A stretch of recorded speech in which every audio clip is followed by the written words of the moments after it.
Joanne Victoria Vicki Fraginals, later known as Vicki Zackheim, is born on July 6, 1957.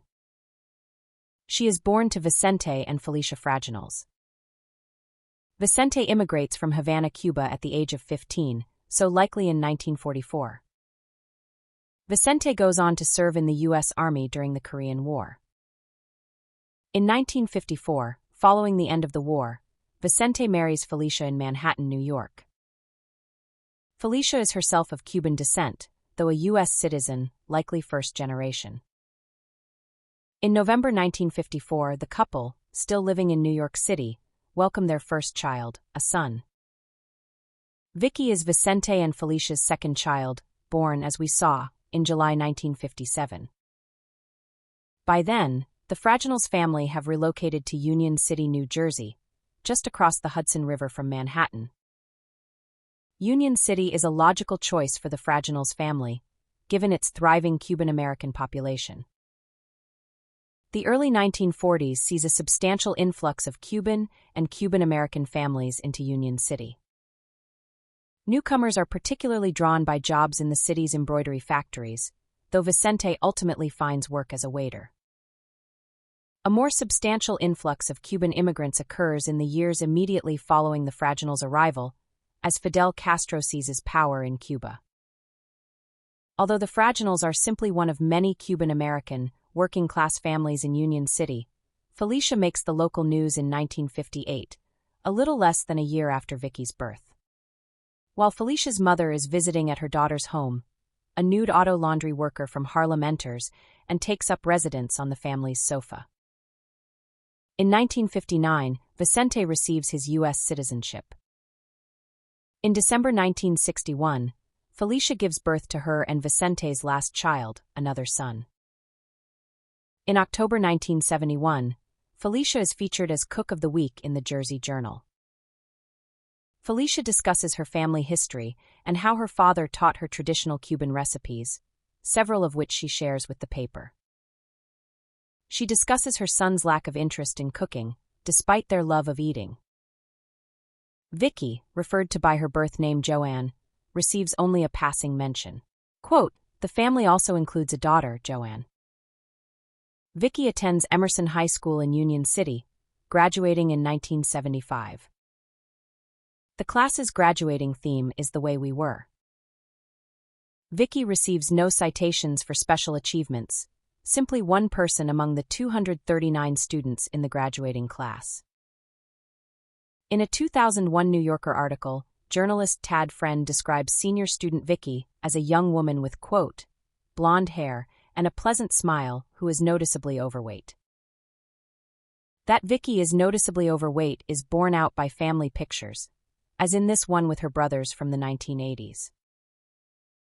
The caption for her senior portrait cites Vicki as one who, quote, "appreciates oldies but goodies and who hopes to pursue a career in freelance journalism." Responding to a Facebook post about Vicki, a woman named Sheila claims to have encountered her in mid-1979. She meets Vicki through an advertisement for pen pals in 16 magazine. While she describes Vicki, now 21 or 22, initially as, quote, "a good pen pal and phone conversationalist," Sheila eventually distances herself from her, claiming Vicki is also emotionally manipulative and prone to inventing stories about herself.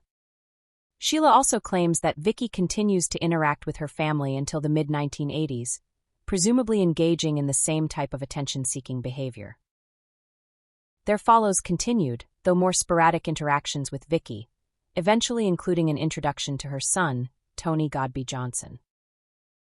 By the late 1980s, Vicki is working as a fourth-grade teacher for Sacred Heart Grammar School, a Catholic school in North Bergen, New Jersey. In a January 2007 report for the news program 2020, several parents and students shared their thoughts on Vicki.